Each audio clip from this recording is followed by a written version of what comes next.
em um dos textos que eu quero fazer com que você decore. Mateus capítulo 28, versos 18 até o 20. Nós precisamos, irmãos, decorar esse texto. Nós precisamos fazer desse texto a maior razão da existência dessa igreja.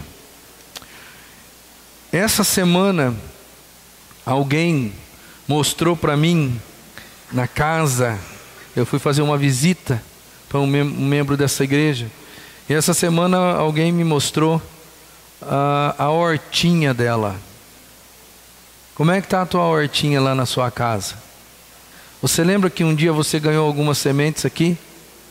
Você lembra que você chegou e plantou algumas sementes aqui na frente e levou o restante para sua casa? Alguns irmãos fizeram uma hortinha particular com aquelas sementes. E essa semana uma irmã da igreja mostrou para mim: pastor, o senhor lembra disso?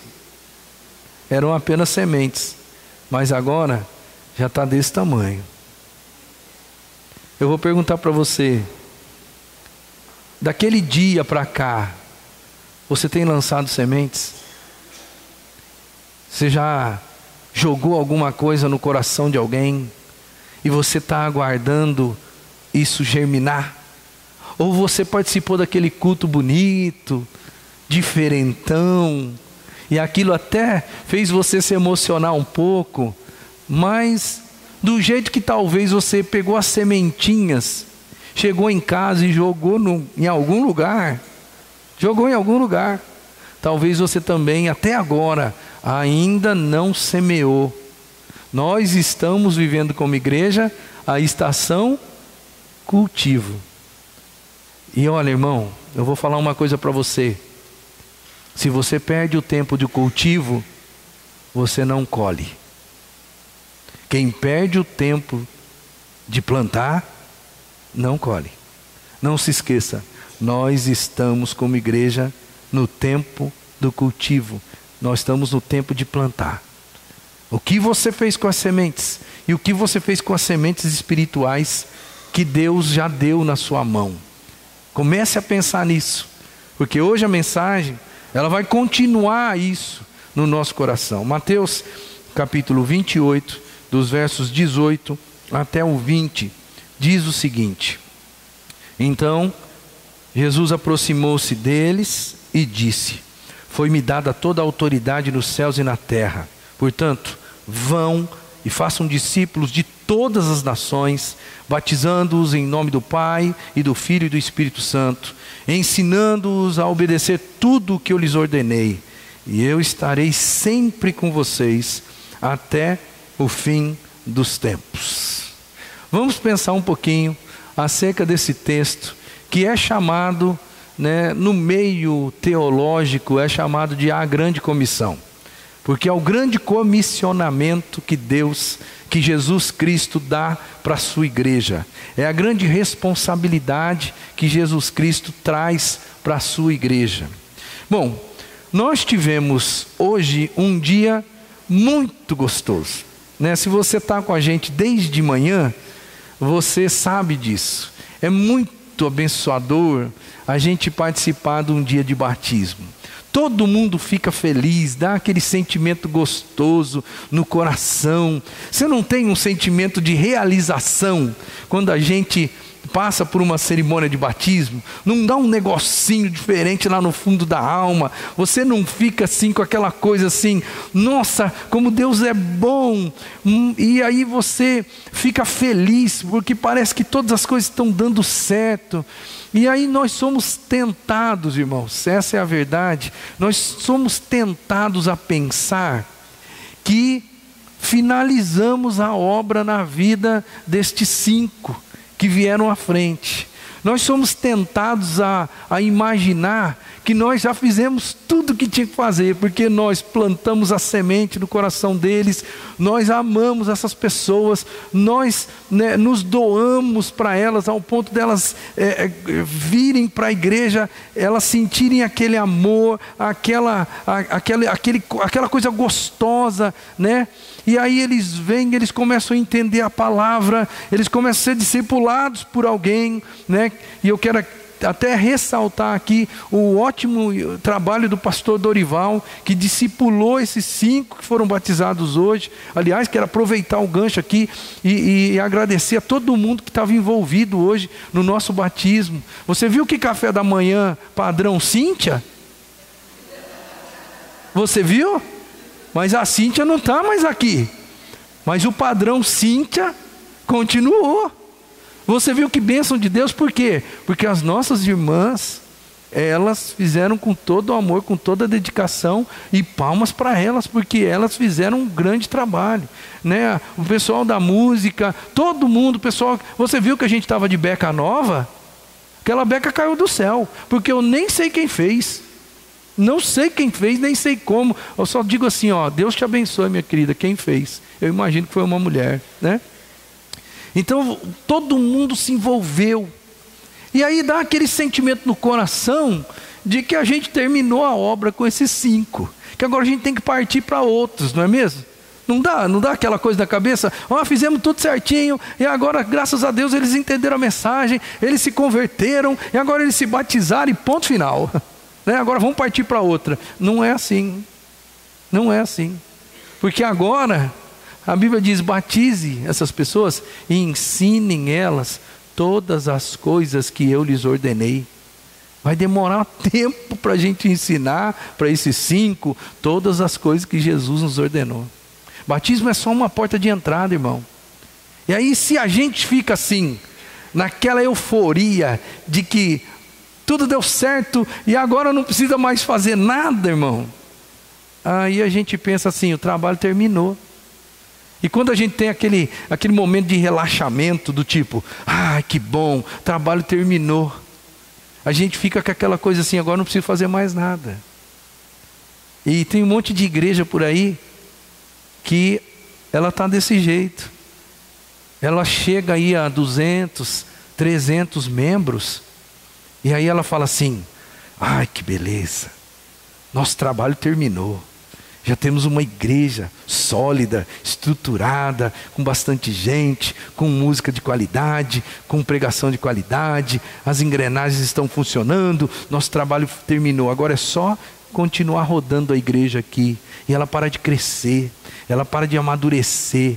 Isso é um erro muito grande que a igreja não pode cometer, porque Jesus disse para a gente, para ganhar um mundo, irmão, para ganhar o mundo, a gente até agora, nós só, como igreja aqui, particularmente falando, nós só ganhamos 156, está muito longe de ganhar o mundo ainda, está muito longe.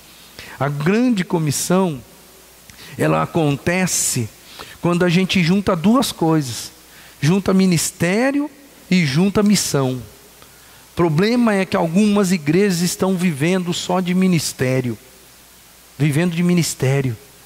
Elas têm ministério para tudo, mas elas não têm missão. A missão é, vai pelo mundo. O que é ministério? Eu coloquei aí para você. Ministério é o serviço junto àqueles que creem. É quando eu faço alguma coisa na igreja, para você que já é crente. Isso é ministério. Um ministério dentro da casa de Deus. Por exemplo, nós temos aqui, só para exemplificar, um ministério de adoração cantada na igreja.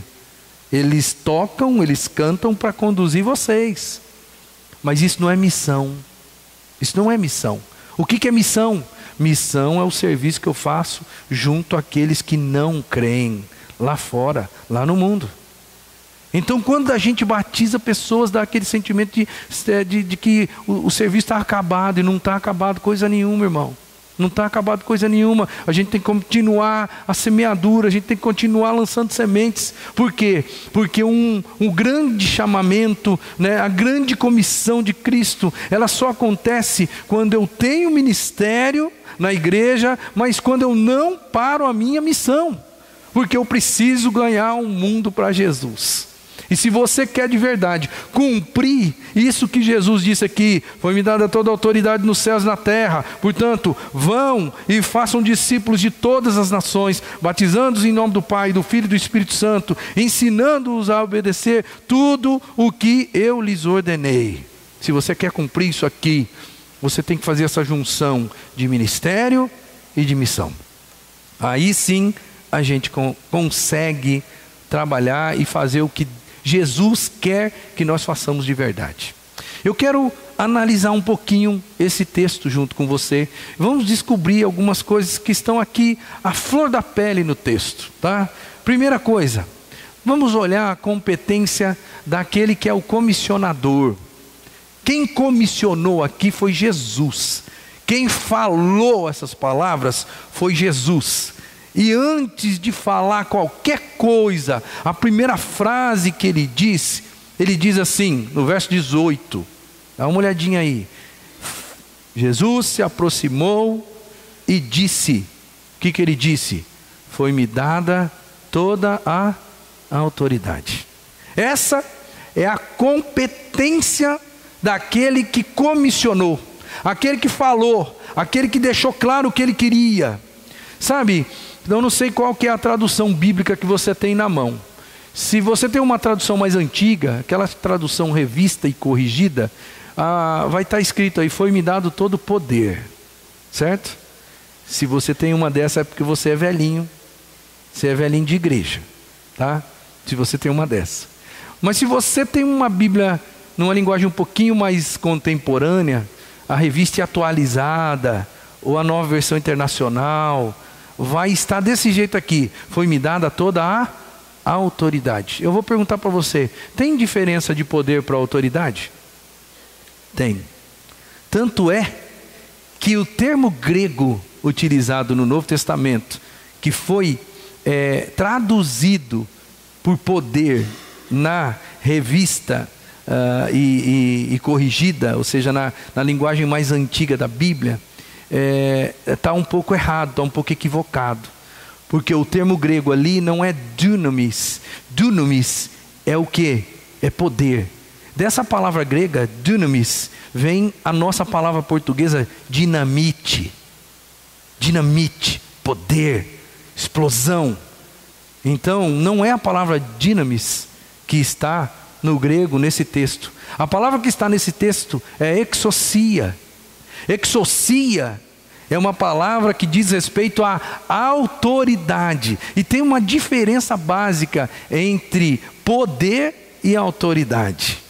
Eu vou comparar uma coisa aqui só para você entender bem. O pastor Irlan Pereira de Azevedo, que é um dos homens mais cultos que eu conheço, ele um dia ensinou a gente, ele disse assim, poder, imagina a cena, um caminhão, daqueles caminhões bem grandes mesmo, com 2 carretas atrás, com 18 pneus, aquela coisa assim enorme, com uma potência muito forte. Ele está andando a 150 na estrada e está andando com poder, porque ele tem um motor vigoroso. Ele por si só, ele mostra o poder. Mas aí vem uma pessoa e chega no meio da pista e só levanta a mão. Esse é o guarda. Te peguei. Esse é o guarda. O caminhão, com todo o poder que ele tem, a mão levantada do guarda, sob a autoridade do guarda, o caminhão para. Essa é a diferença de autoridade para poder. Jesus disse para a gente, já de começo de conversa, ele disse, foi-me dada, eu não tinha, foi-me dada toda a autoridade nos céus e na terra. Ele começa o discurso dele dizendo assim, olha, sob o meu comando, as coisas vão acontecer, porque eu tenho a autoridade.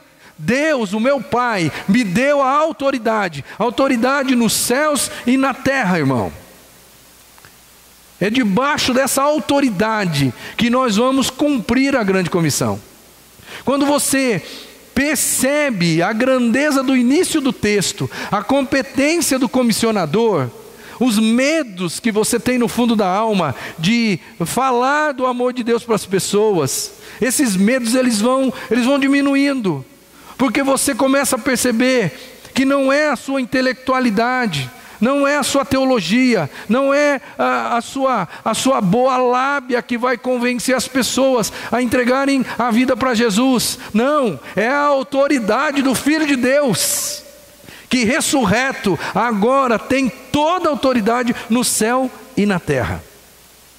Então presta atenção, nós estamos numa fase como igreja que é a fase do cultivo, onde a proposta é você cultivar as pessoas espiritualmente, ou seja, plantar uma sementinha no coração delas, falar do amor de Jesus para elas. Quando você perceber que quando você faz isso, você está debaixo da autoridade de um comissionador, que é Jesus Cristo, e Ele de fato tem toda a autoridade, é Ele que vai mover as coisas. É por isso, irmão, que a Bíblia fala que quem convence o homem do pecado é o Espírito Santo de Deus.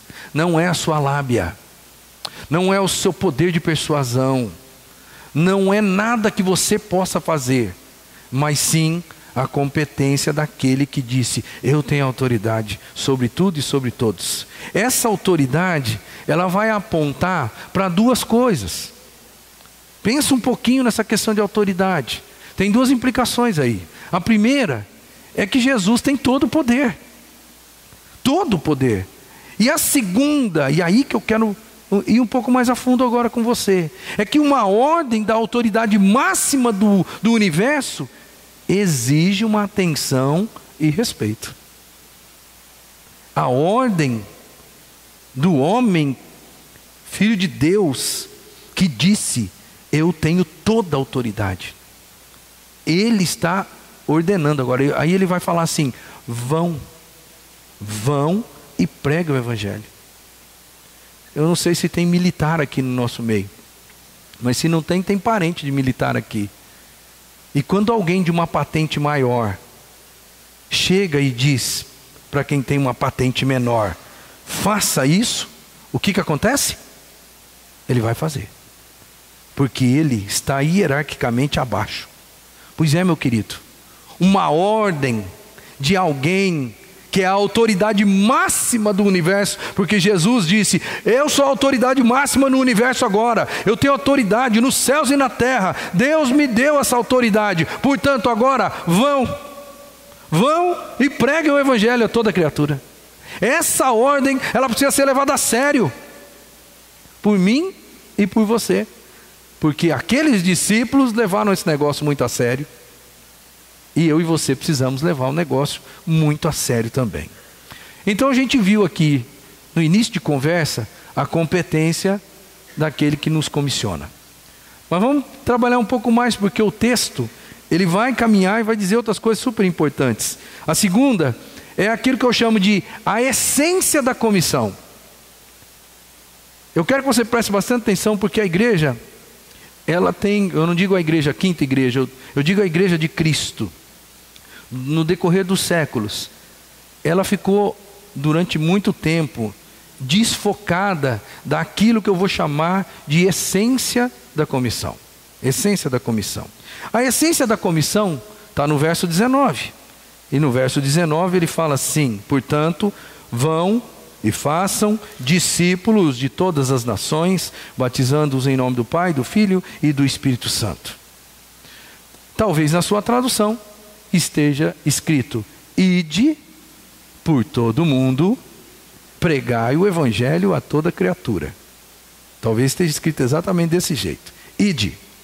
Pois é, em função disso é que eu digo que durante anos a igreja perdeu o foco do que é a essência. A essência, o que Jesus queria que se fizesse é: façam discípulos. O que é um discípulo? Ele disse, é fácil de entender, ó. Portanto, vão e façam o quê? Discípulos, está escrito aqui. O que é um discípulo? Discípulo é aquele que alguém trabalha com ele, ensina ele, e depois esta pessoa ela vai ensinar outra pessoa. Isso é um discípulo. Então, Jesus disse assim: vá pelo mundo e façam discípulos. Mas o problema é o seguinte, é que nas nossas traduções bíblicas antigas, estava escrito: ide por todo o mundo e pregai o evangelho a toda criatura. E nós fazíamos uma leitura muito simplista disso. Ide por todo o mundo. Então, na nossa cabeça vinha aquela ideia assim: eu tenho que ir. E aí a gente fez uma outra teologia, que também era errada, em função de eu ter aquela ideia de que está escrito ide por todo mundo, então eu tenho que ir. Aí você não recebia nenhum chamado divino para ir, porque ir implica em sair do lugar e ir para outro lugar. Pelo menos na cabeça generalizada do povo era isso. Aí as pessoas faziam um cálculo rápido: quem tem que ir? O meu pastor. Quem tem que ir?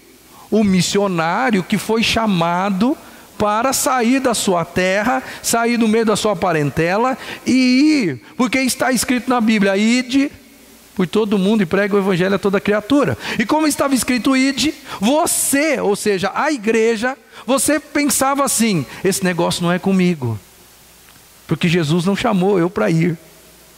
Muito pelo contrário, Jesus chamou eu para ficar aqui. Até agora eu não senti nenhum chamado de Deus para eu sair da minha casa e ir para outro lugar. E nós perdemos o foco, irmão. Aí toda a igreja olhou para os pastores, toda a igreja olhou para os missionários, toda a igreja olhou para esse tipo de pessoa e disse para si mesma: o ide é com eles, o ide não é comigo. E o problema é que a gente ficou nesse ide, que nós perdemos a noção do que era a essência. E a essência não era o ide, a essência é: faça discípulos. E tem mais uma coisa interessante, porque a palavra grega aí, que traduziu-se no um tempo mais antigo por ide, não é ide. Esse é o grande problema. É indo. Está no gerúndio. Portuguesadamente falando, está no gerúndio. Então o que Jesus quis dizer? Enquanto vocês vão para onde? Vão para onde? Enquanto vocês vão vivendo a vida de vocês, vão e façam discípulos. Ele não estava dizendo: você tem que sair da sua casa, você tem que ir para outro lugar, você tem que pregar o evangelho fora da sua cidade de origem. Não, a essência é: ei, enquanto vocês vão indo, preguem o evangelho, façam discípulos, preguem o evangelho a toda criatura, ensine eles a guardar as coisas que eu ordenei a vocês. Então, por causa dessa teologia errada, a igreja ficou meio estacada durante muito tempo, porque ela não percebeu que o negócio era com ela.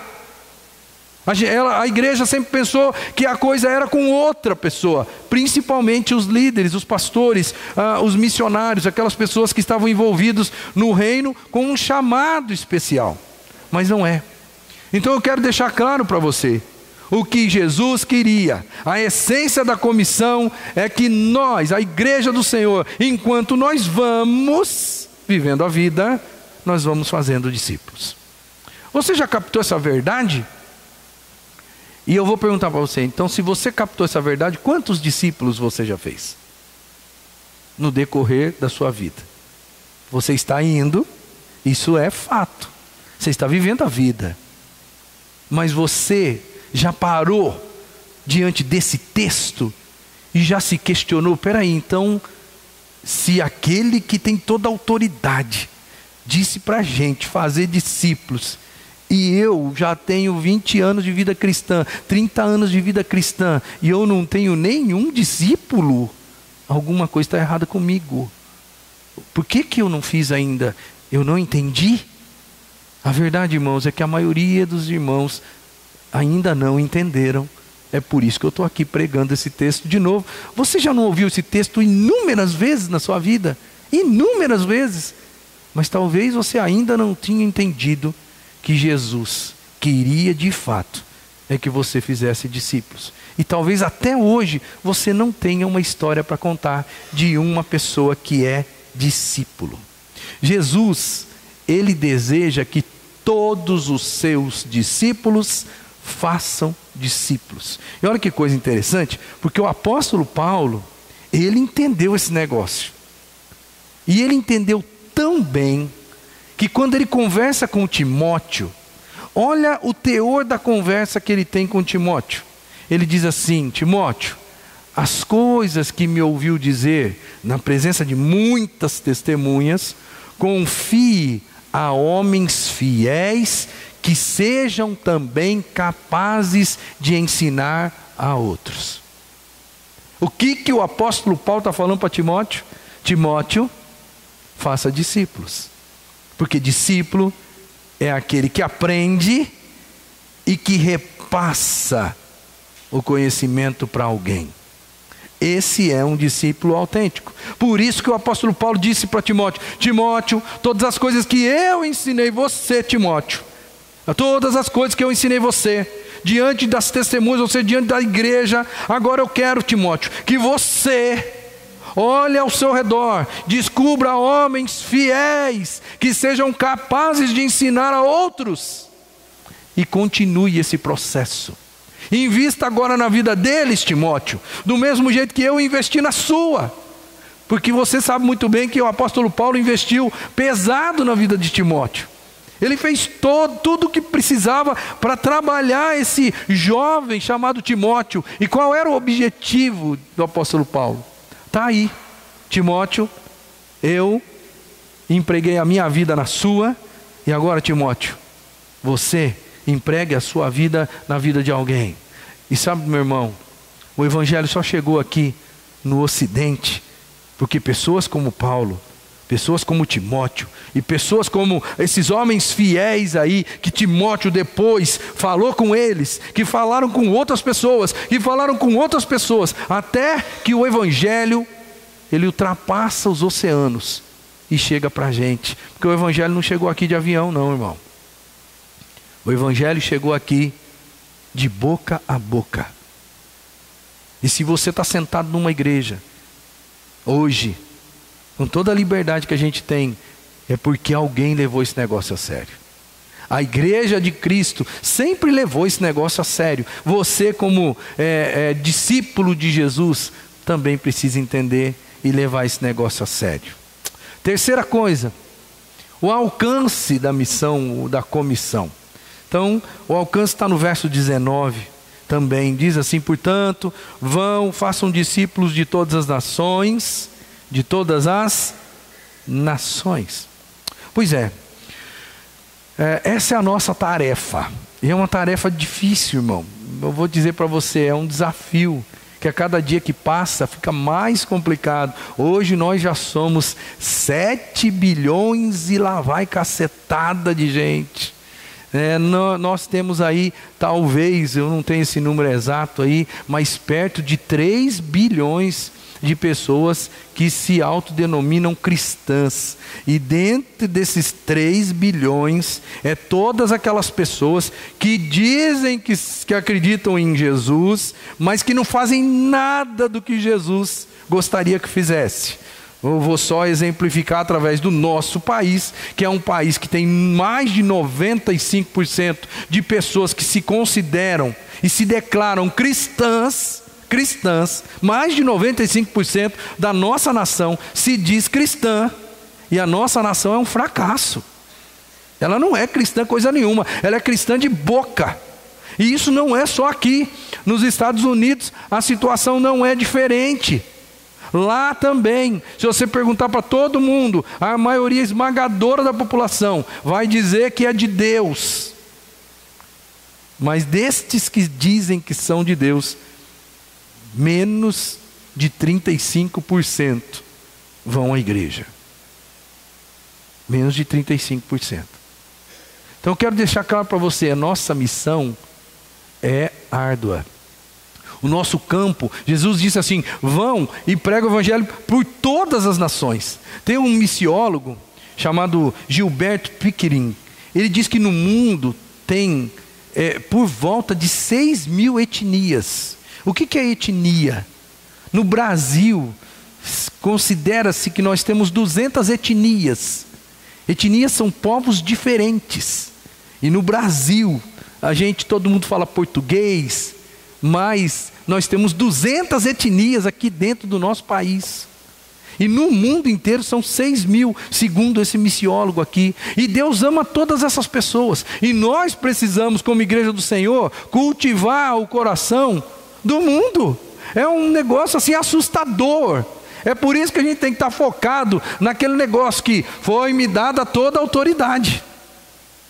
É pela autoridade dele que nós vamos conseguir fazer esse negócio. Nós já chegamos a 3 bilhões de pessoas, quase metade da população mundial. Mas ainda tem muito pela frente. Muito pela frente. A igreja não pode estacionar. A igreja não pode parar. É por isso que eu estou aqui tentando fazer o máximo possível para colocar na sua cabeça. Nós precisamos pregar o evangelho. Lá vem o pastor falar de novo de cultivo na nossa orelha. Pois é, eu estou aqui falando para você porque está escrito na palavra. E parece que o mundo está aumentando a população e o cristianismo parece que não está acompanhando do jeito que deveria acompanhar.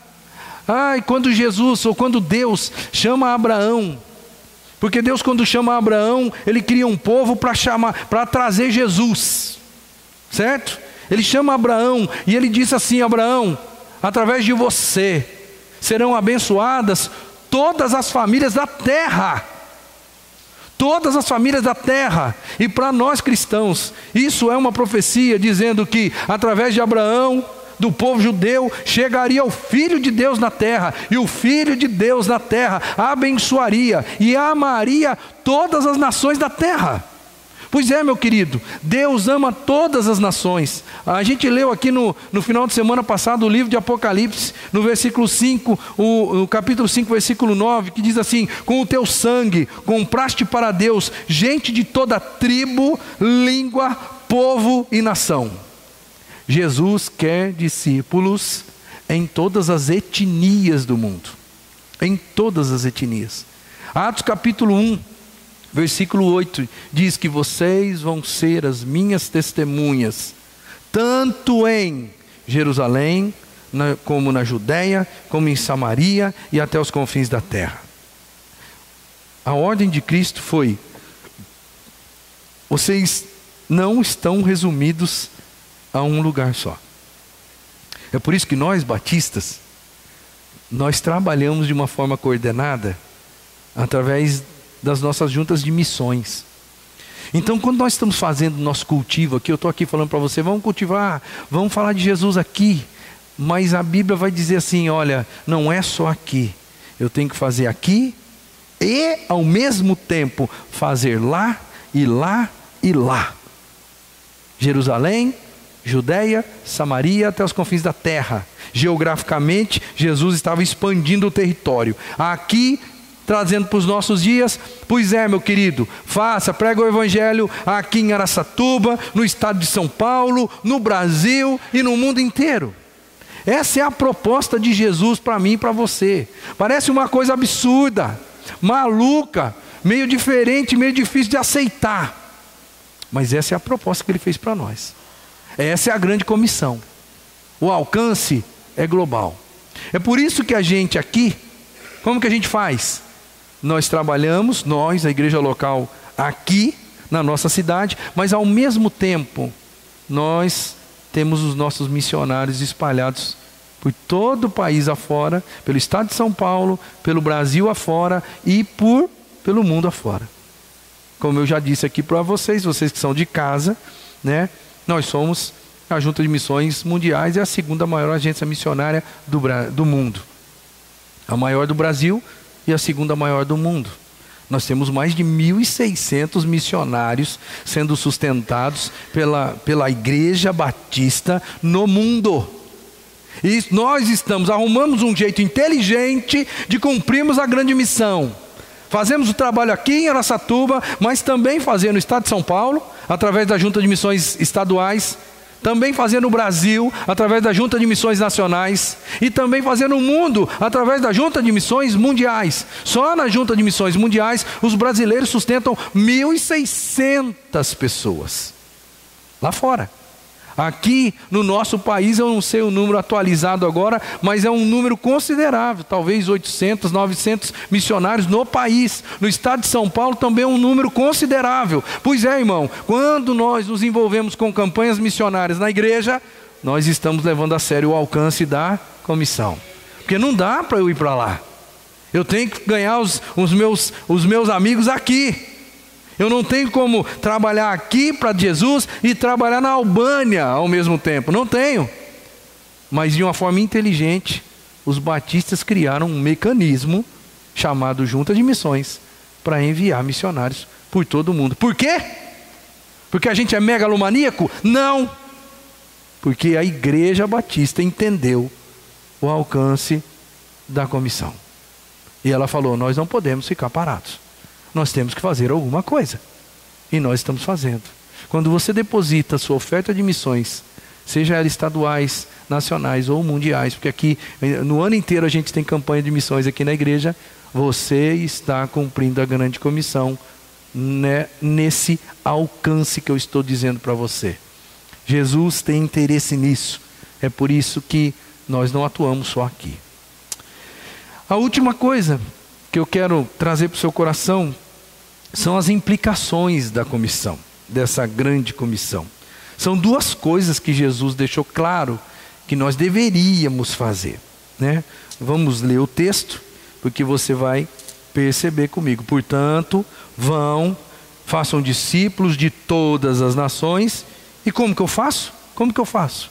Batizando-os em nome do Pai, do Filho e do Espírito Santo e ensinando-os a obedecer a tudo que eu lhes ordenei. São duas coisas. Duas coisas. Batize as pessoas e depois ensine as pessoas.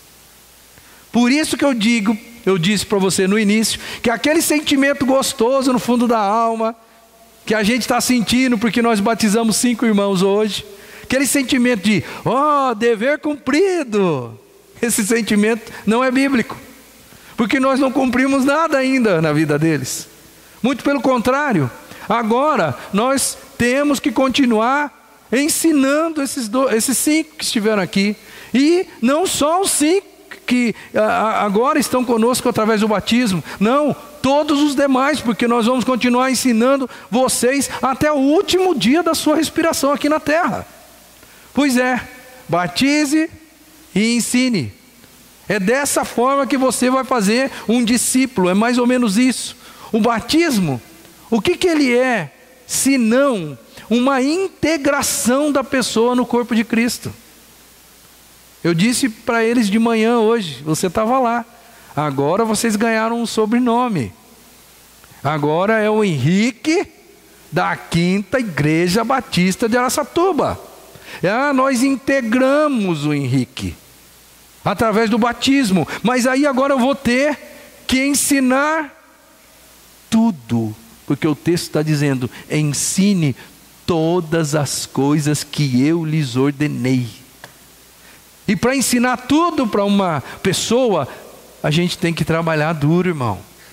A igreja precisa trabalhar duro. É por isso que eu estou aqui abrindo os seus olhos. Ninguém pode ficar de fora disso. Nem eu e nem muito menos você. E ensinar tudo é ensinar os direitos e os deveres de um cristão. Ensinar tudo aquilo que Jesus nos ordenou. Engraçado que o apóstolo Paulo, eu quero ler um texto com você, Atos capítulo 20. 20. Vai para lá comigo. Atos capítulo 20. Lembra que eu falei que o apóstolo Paulo levou a sério esse negócio? Ele ensinou Timóteo e disse para Timóteo ensinar outras pessoas. Agora, o apóstolo Paulo passou também pela cidade de Éfeso. E lá ele fez outros Timóteos, se é que eu posso assim dizer. Lá ele investiu na vida de outras pessoas, outros pastores, que daí já eram pastores nessa altura aqui. Atos capítulo 20, o versículo 20, diz o seguinte: Vocês sabem que eu não deixei de pregar-lhes nada do que fosse proveitoso, mas ensinei-lhes tudo publicamente e de casa em casa. E agora veja o versículo 26 comigo. Portanto, eu lhes declaro que hoje, eu declaro hoje, que estou inocente do sangue de todos. Você percebeu a palavra do apóstolo Paulo aqui? Ele está falando com gente que ele investiu a vida dele. Do mesmo jeito que ele investiu em Timóteo, ele investiu em líderes na igreja em Éfeso. E agora ele se encontra com esses irmãos. Esses irmãos já são pastores da igreja de Éfeso. Ele se encontra porque ele está se despedindo deles. Ele vai dizer assim: olha, eu nunca mais vou ver vocês. É a última vez que eu estou passando aqui. Eu vou embora para Jerusalém e eu não sei o que vai acontecer de mim. E aí ele diz: vocês sabem muito bem que eu ensinei vocês. Eu ensinei tudo, de uma maneira aberta e de casa em casa. E depois ele fala assim: agora, o sangue de vocês não está mais nas minhas mãos. Ou seja, eu estou livre do sangue de vocês. Porque ele tinha na cabeça o texto lá no Antigo Testamento que dizia: se você sabe que o ímpio é ímpio e você não faz nada por ele, o sangue dele está onde? Aonde? Nas tuas mãos. E o apóstolo Paulo vira para aquele povo e fala assim: eu fiz tudo que eu podia fazer por vocês.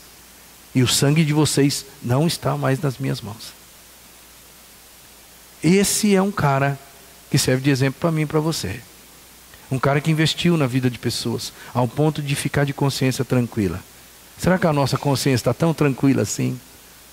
Será que nós levamos a grande comissão tão a sério assim, ao ponto de investir na vida de pessoas, para que essas pessoas invistam na vida de outras pessoas?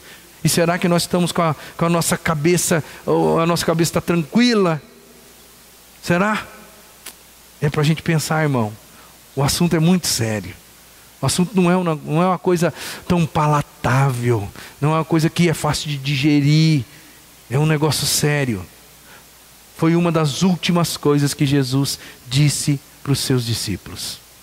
Uma das últimas ordens. É como que se ele quisesse deixar bem claro: olha, a última coisa que eu vou falar, uma das últimas coisas que eu vou falar, então preste atenção e vão e façam. A gente precisa cultivar. Eu e você. É por isso que eu estou aqui mais uma vez batendo nessa tecla. Nós estamos na estação do cultivo. Nós precisamos semear. Não é porque você tem um pastor que quer fazer a coisa a todo custo. Não. É porque você tem um pastor que olha para a palavra e que passa aquilo que está escrito na palavra. E nós precisamos levar a sério isso. Porque um dia nós vamos estar frente a frente com o nosso Senhor. E nós não vamos ter outra chance. Não tem jeito, irmão. Irmão, você só tem uma chance na vida. Uma chance na vida de resolver as coisas. Se você é criança, você só vai ser criança uma vez. Depois vai passar e acabou.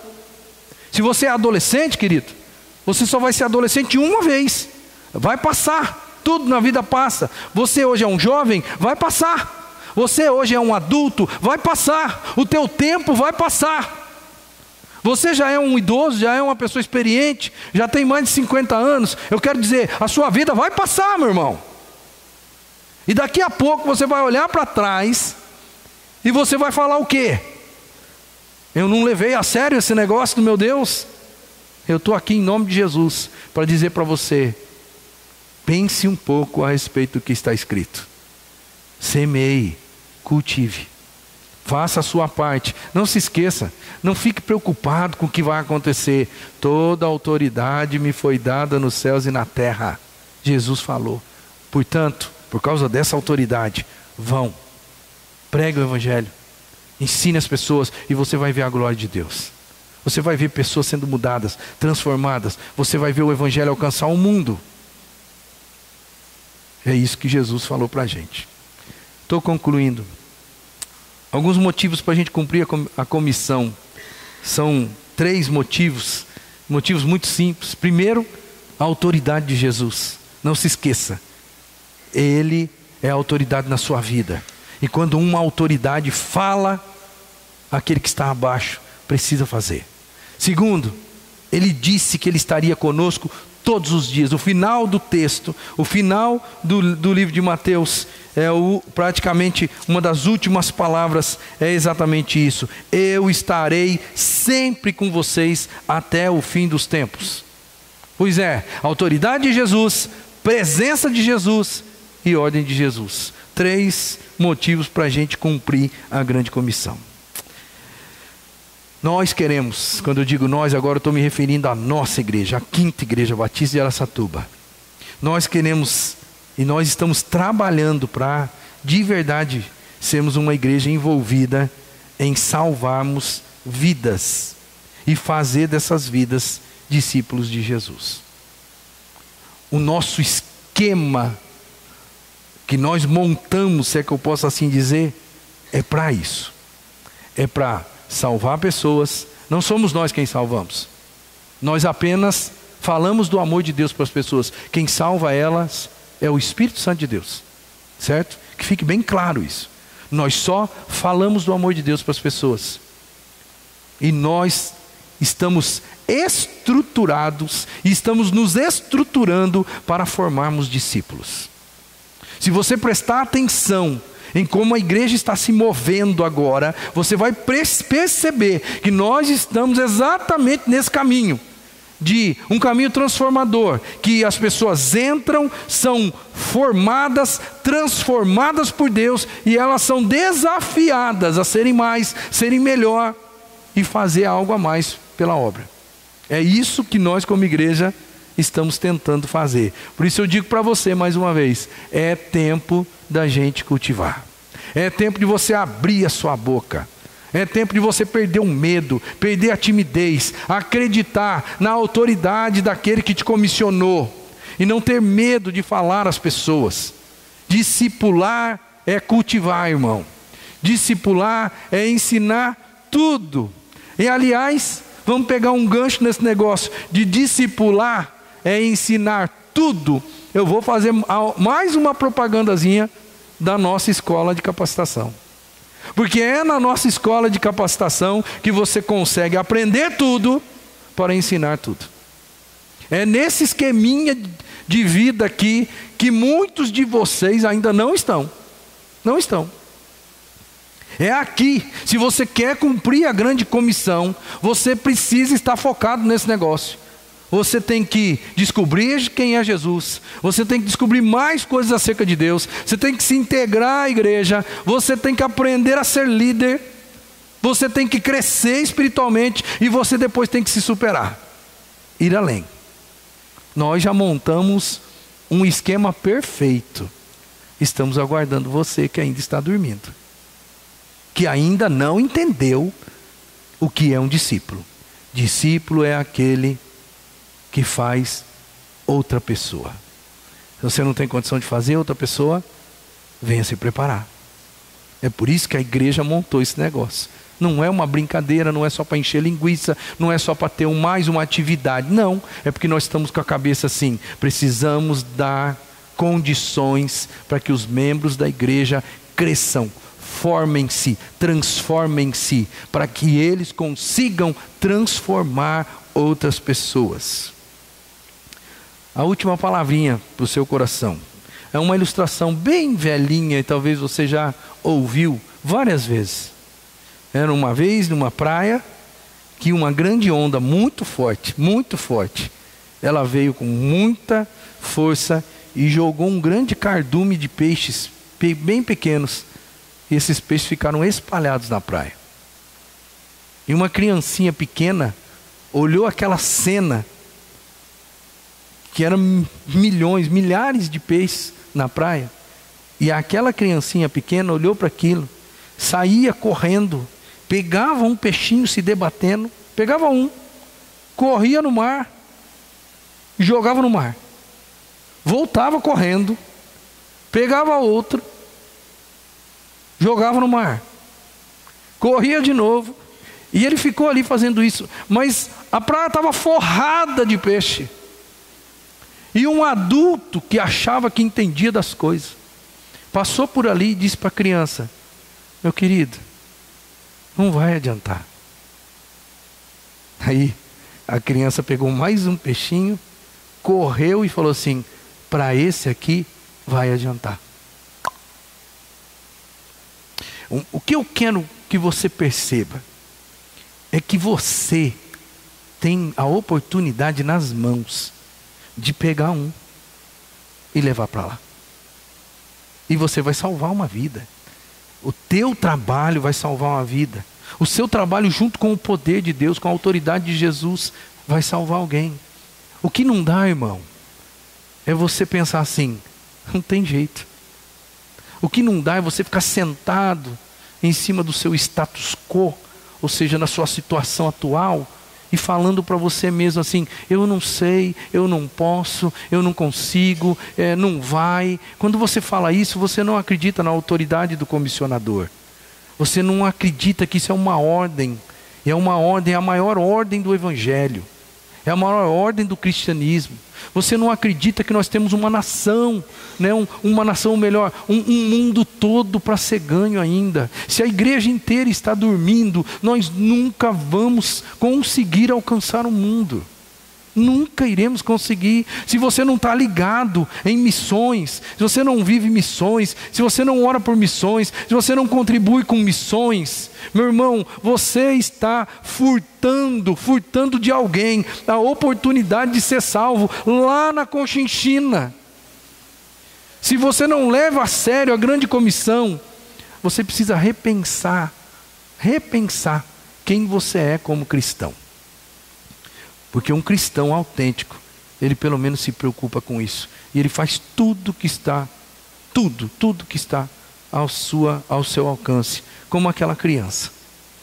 Pode não dar para os outros, mas para esse aqui vai fazer diferença. Irmão, pelo menos chegue na porta do céu. Porque eu sei que você já é salvo pela graça de Deus. E graça é um favor que a gente não merece, não é? Eu sei que você vai chegar na porta do céu um dia. Mas chegue com algo para Deus. Chegue dizendo para Deus: Senhor, olha, eu e o Senhor fizemos uma parceria e tanto, porque nós conseguimos juntos fazer aquilo lá que o Senhor viu. Você precisa chegar no céu com uma história para contar, meu irmão. Não dá para chegar lá de mãos abanando. Eu estou aqui em nome de Jesus apenas te relembrando. Quem tem ouvidos para ouvir, ouça o que o Espírito diz à igreja do Senhor. Amém? Que Deus nos abençoe. E quero agradecer mais uma vez você que é nosso visitante, que veio hoje aqui. Que a graça de Deus